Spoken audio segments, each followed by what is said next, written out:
Obviously, innovation and a new way of doing business is the key for our success. And I will preface to say that we are able to deliver more with less without runaway costs.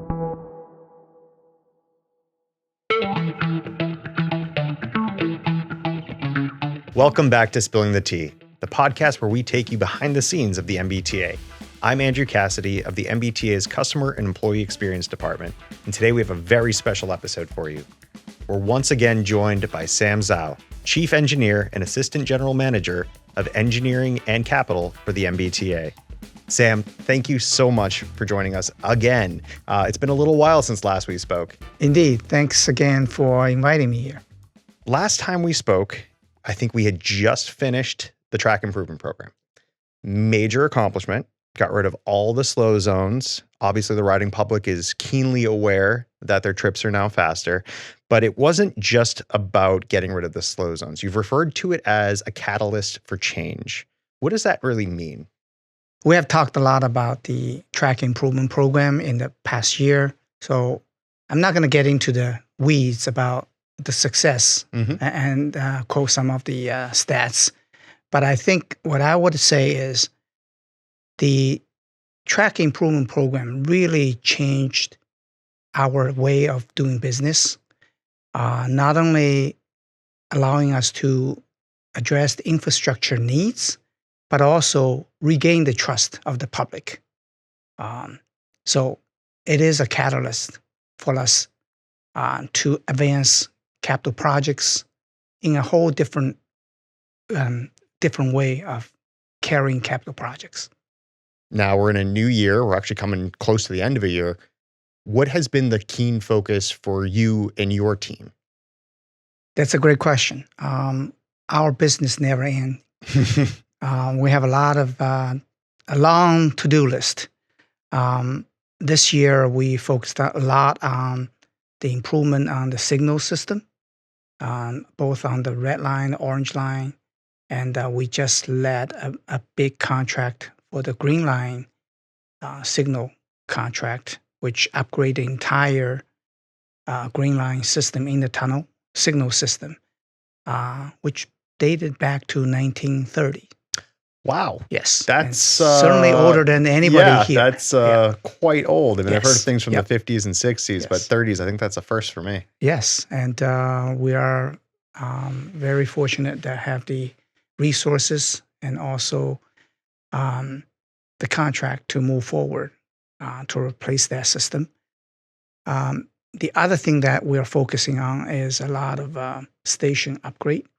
As you have seen that Ruggles, Jackson's, also some of the commuter rail stations being upgraded. We can get into details later. Oh, we will. Don't you worry. Just so our riders understand, what do signals do? What is the impact on riders? So again, track, we all learned a lot about track during obviously the slow zones and the corresponding track improvement program and their dictation of speed. But what does signals mean? Because, even when there are delays, sometimes you'll see red line delayed 15 minutes due to signal issue. What is a signal and how does that impact our riders? And then how does the work that's being done right now or throughout this year, how does that benefit our riders? So I put it in a layman's term. The signal system is really the engine behind the scene, how we operate and control the train. The train is very different from regular vehicles. It is actually controlled by the signal system behind the scene. Actually, recently, there was a great episode done by one of the local reporters covering what we are doing behind the scene to upgrade our signal system. The signal system is driving the trains in layman's term. So upgrading this to the state of art not only will improve the reliability, but also will give us the flexibility to do certain operations such as single tracking And that's when we're able to go around, so we don't have to shut down both directions of traffic on a line, so to speak. Exactly. You're allowed to kind of go around the work, and that way people don't have to get on a shuttle or It minimized the Yep. impact while we're doing the work. Yeah. Huge impact. Yes. No, that's great to hear. And again, it's one of those behind the scenes, you don't really feel it or you don't see the signals when you're out commuting on That's the correct. MBTA, Yep. but they do have that really big impact, obviously. Yes. Another term that you, and not really just you, but all of MBTA leadership, we have the general manager Ang, chief operations officer Caholen, and yourself and many others that keep saying there's a new way of doing business at the MBTA. What does that mean? As I mentioned, that track improvement program is really open up our minds and set a new standard how we do, carry out capital projects differently. The first, I would contribute the tip success to a very effective scheduling. What I mean is, in the past, we're always afraid to shut down the track because with a good conscience, we don't want to impact the riders. However, we now found out that shutting a certain section of the transit system down and have a very robust schedule of getting the work done is actually more effective, more efficient, and least impact to the rider. Because the way we now conduct business is we build a construction schedule half year, even a year ahead of the current date. And we were able to shut down a certain section of this track and have multiple projects simultaneously taking place at the same time. And this kind of speaks to, again, I was just re-listening to your podcast from the end of last year in preparation for today, but you had mentioned, I think it was, 14 months of work. You did 40 years. Absolutely. Which again, still is a lot to comprehend. Yes. But I think that speaks to that level of efficiency. And then from what you're saying, it's taking it from that track improvement program and then kind of copy pasting that model to whatever's out ahead. That's the new way of doing business nowadays. We set a schedule way ahead of the current date, usually a year ahead. Then all the capital project teams will look at the schedule and see how we can work together, right? Getting the most bang for the buck. And that's one way, new way of doing business. The other thing that we found out is the successes rely on the partnership, the collaboration, not only between DOT and the contractors, but also between the operations and capitals and engineering. We're all working together. We found that's the most effective way and efficient way of carrying out capital projects. The third piece we actually doing business differently is now we put decision makers on the job site 24/7 when we shut down the lane. We are making real-time decisions right on the spot. So there's no back and forth. We make a decision, we carry out the work. I've seen it. It's actually quite interesting to see. Again, I go out on diversions, for our purposes, but getting that behind the scenes look.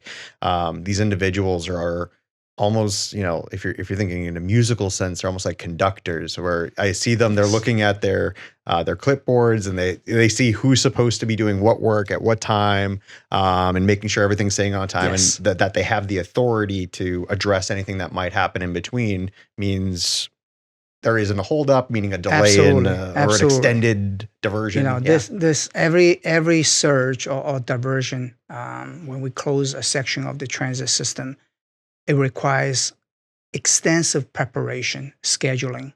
And when we get on the track, everybody knows what needs to be done. And then we have project managers, our resident engineers, the inspectors that literally watching the progress in the field. And if the project is going sideways, we are immediately looking for solutions, how we address that. So making sure that we are on track to deliver the project that we plan to do. So I guess on that note, what does accountability look like? How are we holding ourselves accountable? How are we holding our contractors accountable, especially when things are a little bit more complex with having more contractors? Again, going back to the track improvement program, I know you mentioned there were times when there were, I think, 5 different contracting groups on the line at one time, not including, I think, our own people. So, I mean, there is a Yes. lot of moving pieces here. How do Yes. you make sure everyone's working together, that we're meeting deadlines? Right. And again, because it's not just, oh, you didn't meet a deadline, that's bad for us. It's bad for our riders. Either don't get what we promised them, or they don't get it in the duration that we were striving for. How do we make sure that we're looking out for ourselves and, again, more importantly, our riders? Yeah. That's another secret ingredient, how we become so effective and efficient delivering our capital projects. That is the accountability. We're not only hold ourselves accountable, but also holding our contractors, our partners accountable. I'm using TIP program as example. Out of the 26 diversions that we carried out, only one that we missed one day. Mm. And the reason we know we're missing it is we actually, several days ahead of the ending of the surges, we already knew that we're not going to make it. So we brought the 5th contractor. There were 4 contractors. We brought 5th contractors to catch up, right? The other accountability lies with the contract itself. In our contract now, we have incentive and liquidated damages. If you do well, you will be incentivized with financial incentive. If you are not doing well, we assess liquidated damages. Because, as everybody know, shutting down a transit line is very expensive. Of course. Not only the alternative busing cost, in average, more than $1 million a day. Wow. Okay. But also you lose the revenue service. You have all the people that carry out the contract is a cost. So we take the schedule seriously. So when we have a schedule, we always want to carry out as planned. So for example, that during the TIP program, we have one surge that was 1 day delay. And after action review, we determined that the contractor was not well prepared to carry out the work. Since we have not invited them back for the remaining of the TIP program. I think that speaks volumes. Again, you're kind of doing the carrot and the stick at the same time. You're incentivizing for people to do a good job and exceed expectations, but there are real consequences so that people are motivated to do it. And again, if you lose out on the contract, that's a big deal. The accountability and efficiency, it goes beyond even just timing, though, because I know there's other areas where you found opportunities to be efficient, both with personnel and with money. A phrase I've heard you say multiple times is, we're delivering more with less. Yes. How can you do that? What's your secret, Sam? Yeah. I will reference to one of the study we carried out when I just arrived here. Based on my past experience, I noticed that our design cost seems to be high. But I want to know, I want to drill down and find out how high it was. So we carried out a analysis, compare our design cost versus our peers, such as MassDOT, DCAM, and the Massport. We picked the 28 facility projects because other agencies doesn't have track projects, signal projects. So we intentionally picked 28 facility projects that completed or near completion. And we compared our soft cost with others using the industry standard. And it turned out that it cost MBTA over $100 million on the soft cost side, consulting services, for carry out 28 these facility projects. Yeah, that's not a small amount of money. That's correct. And if you compare to using the industry standard, let's say DCAM standard. And what does that stand for? It's a Division of Capital, Asset Management, and Maintenance. It's another state agency that carry out all the vertical construction, such as facilities. So using the DCAM standard to carry out these 28 projects, the cost is supposed to be $50 million. So we were double. We doubled Wow. the, I would say, industry average. Okay. So we certainly have rooms to improve. Yeah. So once we compare that, we are really looking at what went wrong, right?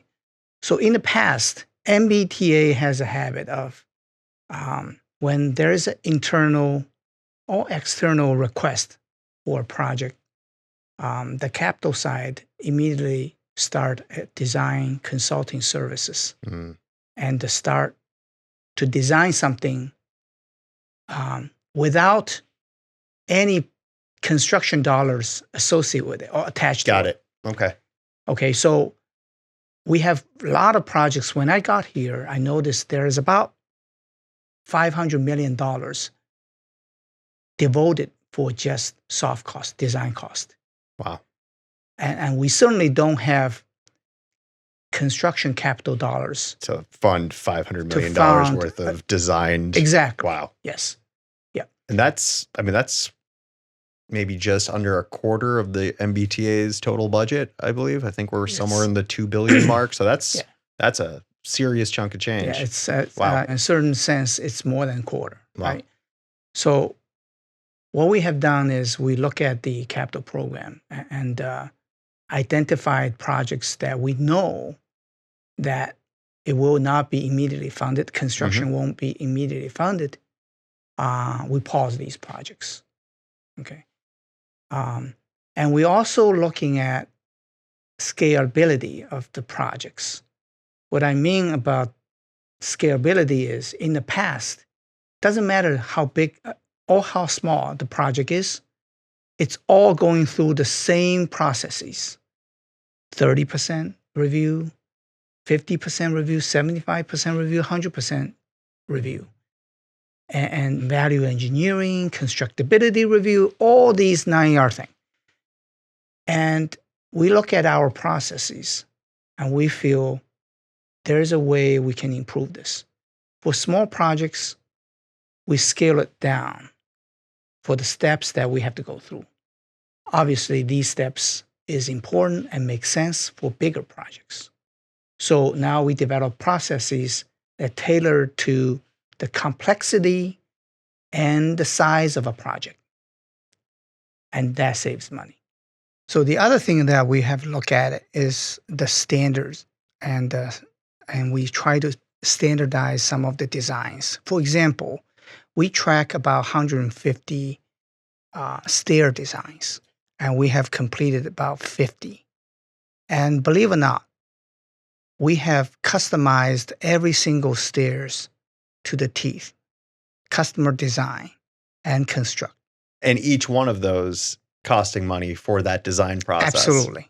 For stairs. Yes. And you would think that it makes sense. Yeah.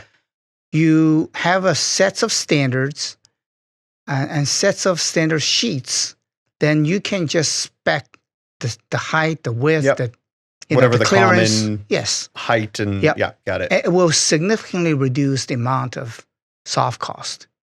And then you can give it to the contractor. They can develop their shop drawings and go from there.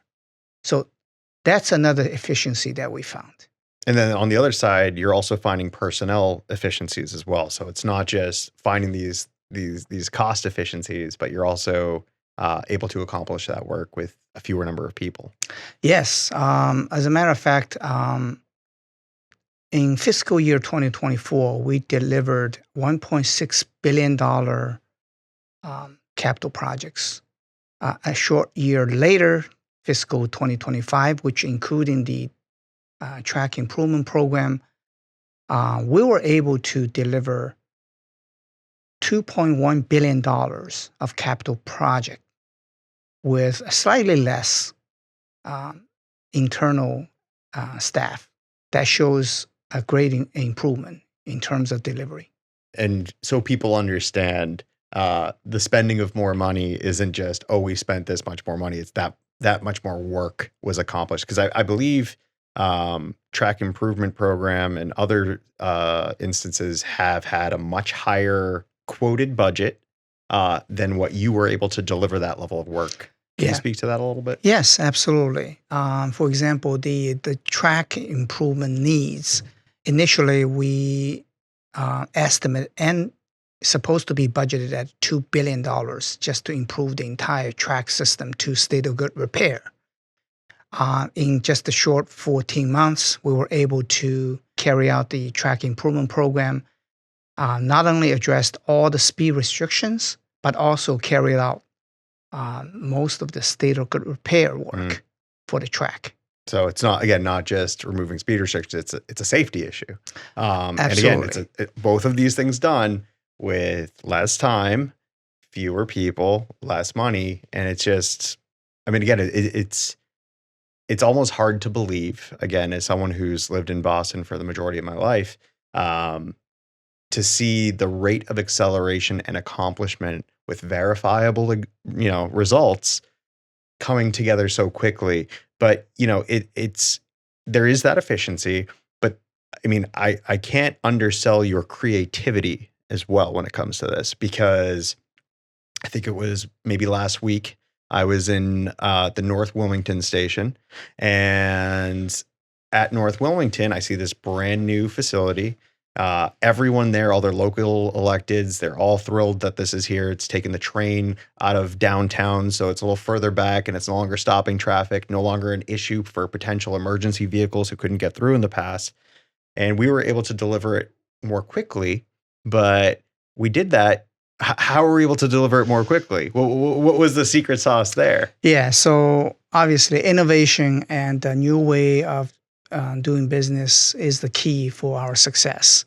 And I will preface to say that we are able to deliver more with less without runaway costs. Yeah, right. That's the key.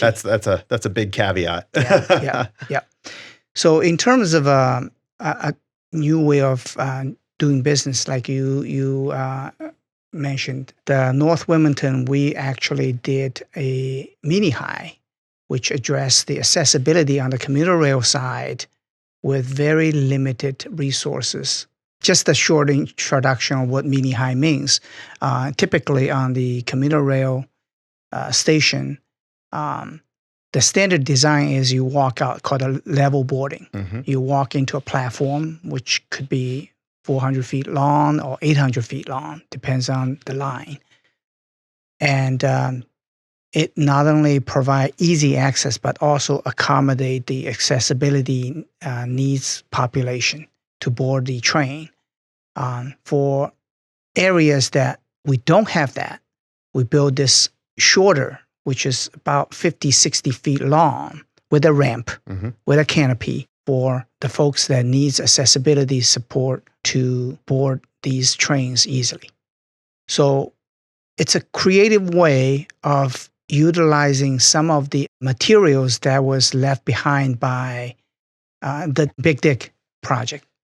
And so I cannot let you gloss over that, because that is, when I first heard this, my mind was blown, and I was at a press event in Wilmington, and everyone else's mind was blown when they heard this. But you have found, in your innovative, creative, new way of doing business, you are taking sections that were constructed for the Big Dig, the whole Boston renewal program from the 90s and early 2000s, and you have discovered or invented really a way for taking these materials that would have gone unused, and instead are now using them so you can accelerate accessibility across the commuter rail. Yes, yes. And not only that, not only we are using the big dig materials, with my connections with my the previous state, we were able to not only find, but also secure 44 pieces of these panels. These are large panels, 12 by 50 feet long, and it's perfect for 1 meter high at each location. So bridge segments, you found them from the big dig locally here in the Boston area, and then you use your New York connections and you found that they also had these. Yes. It is a very exciting idea, and contacting. It's a different, again, it is as much of a new way of doing business as you possibly could have, because it's just so imaginative to be able to even think of, hey, what if there's a bunch of these things lying around, knowing and verifying, obviously, that, despite age or anything else, they're still absolutely structurally sound. Being able to use those materials, but then having enough volume of those materials to then be able to do this, as you were talking earlier, at scale. Yes. Yep. That's wild. Yep. And not only I got excited about this one. This is a win. Me too. Yes. Not only we were able to locate these panels, we were able to acquire those at unbelievable cost. For example, each of these panels, we would procure it on the market, it would cost about $330,000 a piece per panel. And how many panels roughly are, let's say, in a commuter rail station where you'd be using this? So for a standard commuter rail, we can use 8 panels to build a standard level boarding station. Okay. And we got 44 pieces. Wow. And for all the 44 pieces, only cost Massachusetts taxpayer about $1,500 total. So you got $14,520,000 worth of material for $1,500. That's correct. That's a big number.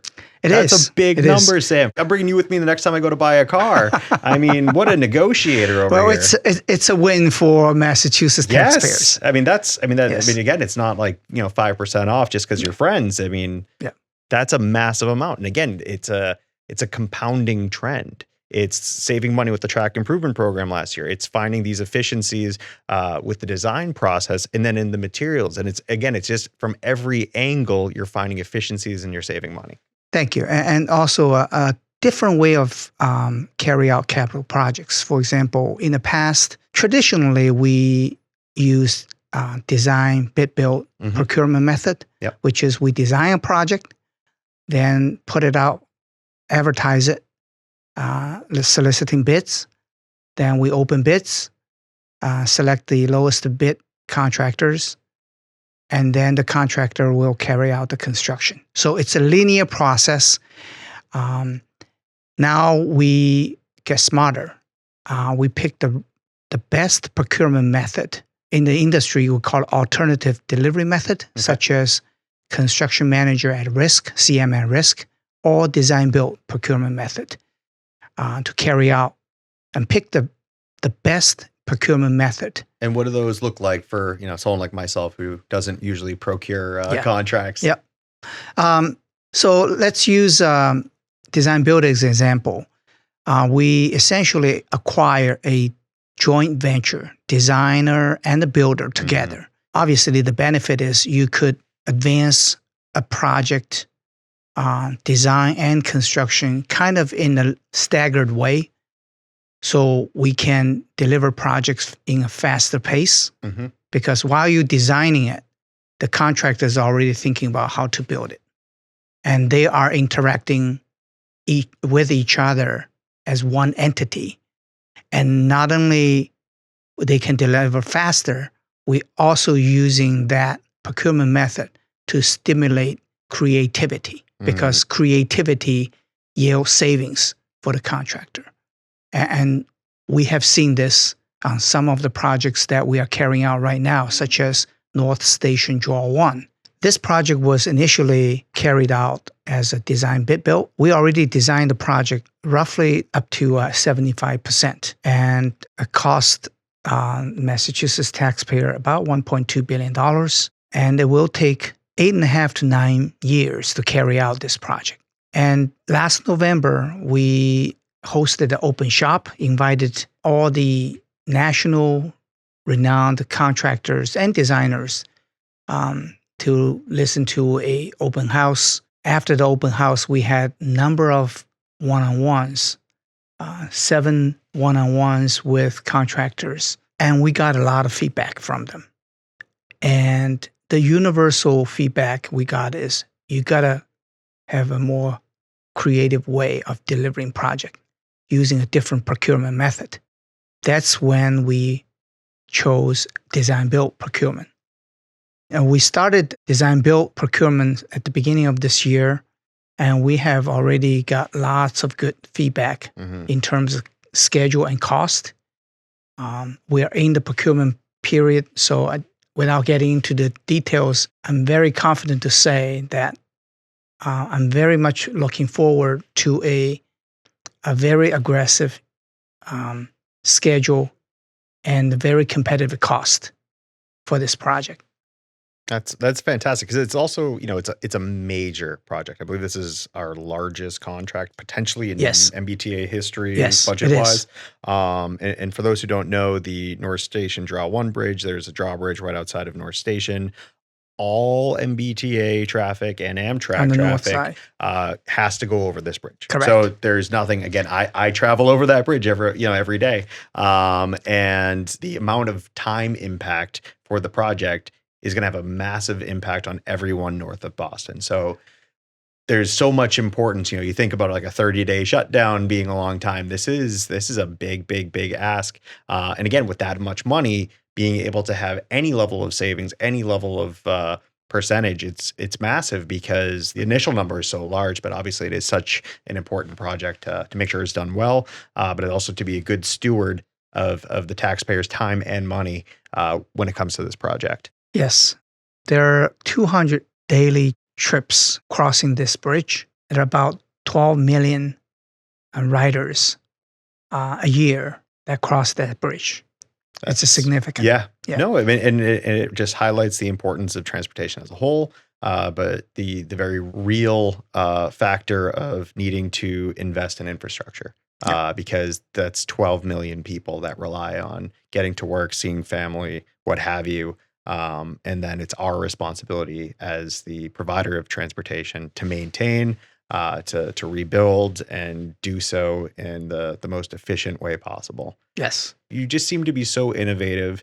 I can't imagine someone having a negotiation with you and coming out on top. So when you're looking at things, whether it's time, it's personnel, it's thinking outside the box and getting bridge pieces from New York, like, do you have like the Sam Zhou approach to efficiency that you approach everything with, regardless of what that problem may be, what that challenge is for the day? It's more of a, thinking outside the box. Yeah.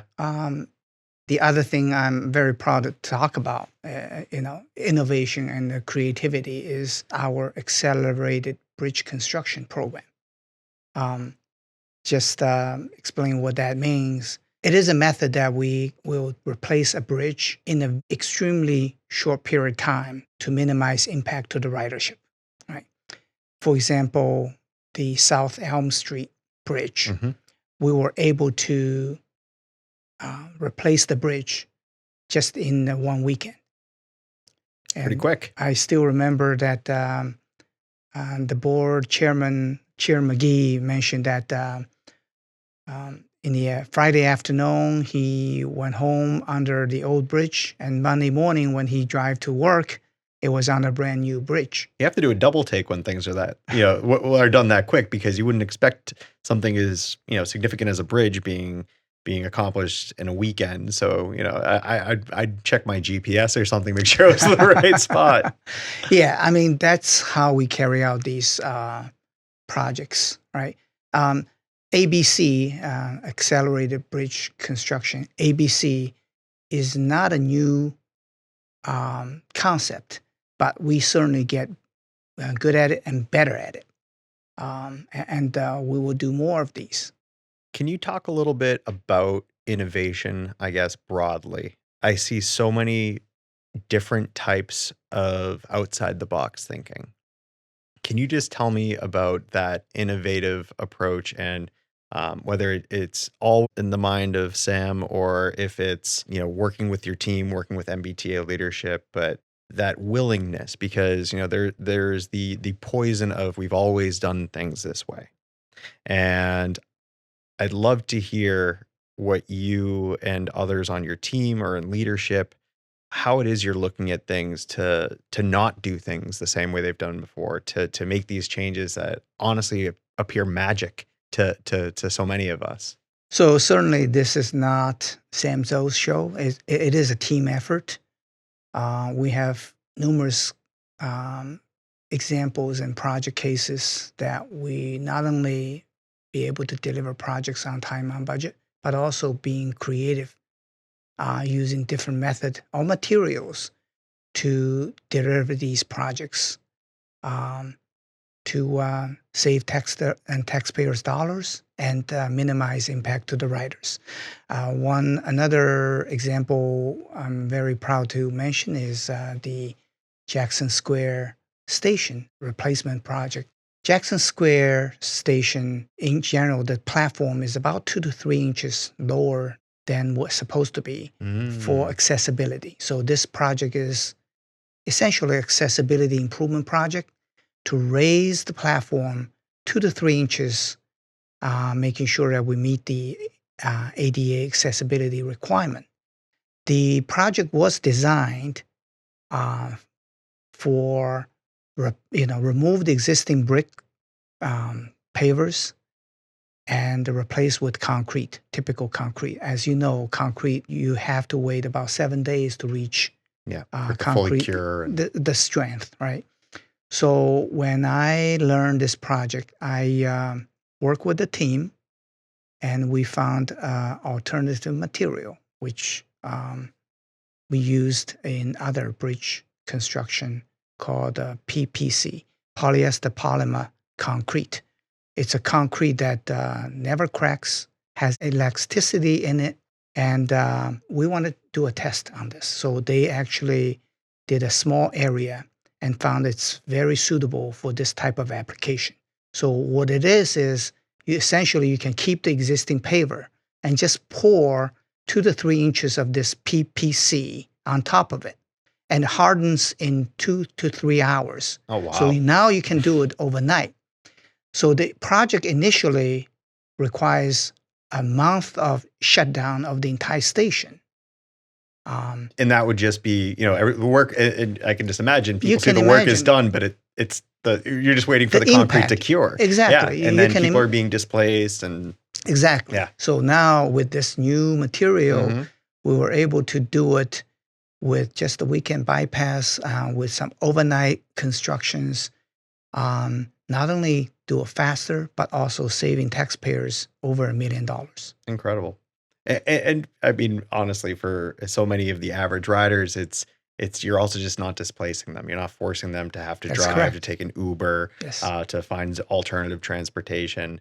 It's a minimal impact. It's saving them money. And again, this just keeps becoming a trend with you, which is a great trend to have. Again, new material, whether it be former pieces of a bridge in New York or PPC, which I'm going to have to look into apparently for any repairs I have around the house, maybe. But that's just absolutely fascinating. I know another one of your passion pieces and something that we discussed last time you were on the show was rebuilding in-house technical abilities. We do have that reliance and we do have that partnership, a healthy, positive partnership with so many different contractors. But there is that need to have a knowledge base within the MBTA. Can you tell me a little bit about where that is, almost a year later since last we spoke?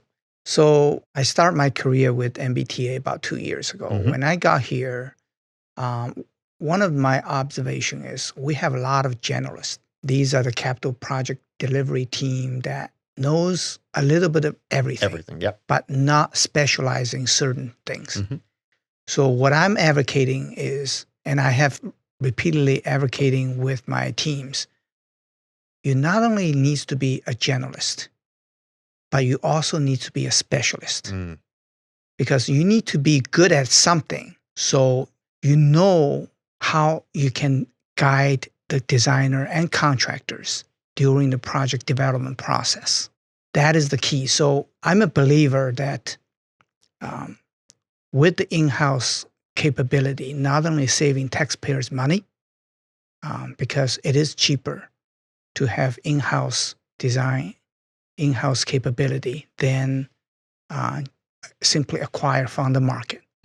Not only we can manage our projects better, but also eventually these people will extend it into different area of the department, agency, so they can be the future leader of different areas.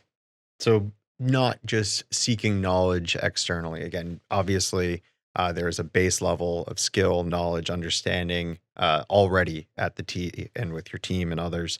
But having that expertise and specialization to really elevate what we're able to deliver, to even know the things to ask for or the potential concerns of something, so that at the end of the day, we can have a better product. And it hopefully saves some money in the process. To even know to use, bizarre materials that you keep coming up with, but having that knowledge really does set us up for success. So that makes a lot of sense. Yes, absolutely. So we started with some of the specialized areas such as bridge rating, bridge inspection, and structural design.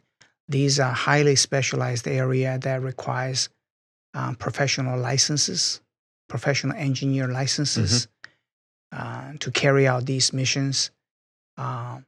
Having those in-house capabilities not only deliver better product for the team, but also be able to rebuild the in-house capabilities so these people can be future leaders in different areas. And again, I feel like I bring this up every episode, but it's such a great common thread between the different leaders at the MBTA, because you are far from the first person to say this. The general manager has said this, the chief operating officer has said this. Everyone talks about future-proofing, I suppose, the MBTA to not just deliver now, to bring the T into a new renaissance of public transportation, but it's so that as people, come and go at the MBTA has that internal strength to continue. And I think that is so important, because you don't want someone to leave, someone to retire, and then all of that institutional knowledge is gone. Then we're going back to the old ways. And, we know that we can't do that. Again, there's a new way of doing business, but I love that new way of doing business includes up training and making sure the MBTA is prepared for generations to come. Yes, absolutely. And I often say this, you don't know what you don't know, right? Exactly. And having these in-house expertise and capabilities to prevent things that we don't know what the pitfall is. Yep. So exactly. It makes the amount of things you don't know that much smaller, which is extraordinarily valuable across the board, from safety and impacts to riders and everything in between. Yes. So as we're looking ahead to truthfully the next year, even though I know we already have so many things that have already happened this year and even more ahead, what does long-term planning look like for you? I know we kind of touched upon this in the very beginning, but I know you have interest in having simultaneous projects taking place. What's in store? What's coming down the track for the future for our riders? Obviously, we have a laundry list of capital improvement programs and projects. The needs is endless. Depends on the CIP, the capital investment program funding envelope. We will prioritize the future needs for capital programs, and we will carry out the most efficient way we can. One thing that we definitely will continue to practice is have a better planning in terms of construction schedule. And we found it's very efficient and productive to have a schedule laid out in front of everybody so we can deliver multiple projects at the same time. Not only being more efficient, but also minimize the impact to the riders, right? From the point of view of the riders wants to get from A to B. They don't really care what's behind the scene. Yep. They want to see shorter headways. They want to see more reliable trains, more reliable transit system. That's what we will deliver in the future. Obviously, all of those things are what we are all collectively striving towards and wanting to deliver to our riders and our employees. What gives you confidence that this new way of doing business is sustainable and that it will persist? I know you talked a little bit about the uptraining of additional generations, but what gives you confidence that this is the right way of going forward? It will keep going forward, and in the process, we'll rebuild that public trust and provide the best possible transit we can. Just in a short period of 1 year, what we are doing proven to be very successful. And we know what we have done in the past is not sustainable.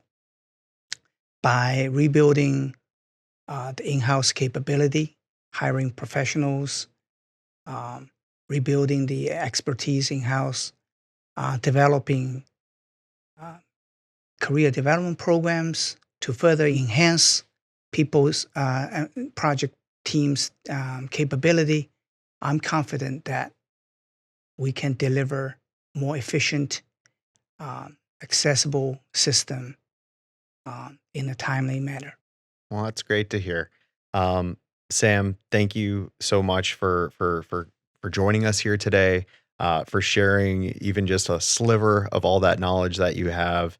Thank you for being an excellent steward of taxpayer dollars, and thank you for taking such a unique approach to making these changes at the MBTA with that new way of doing business, because I look forward to hearing what your next negotiation is, what strange material you've discovered, maybe a part of a meteorite or something that's like the absolute right material to build rail out of. But it's been extraordinarily informative, and it's always great to talk to you. So thank you so much. Thank you for the invite.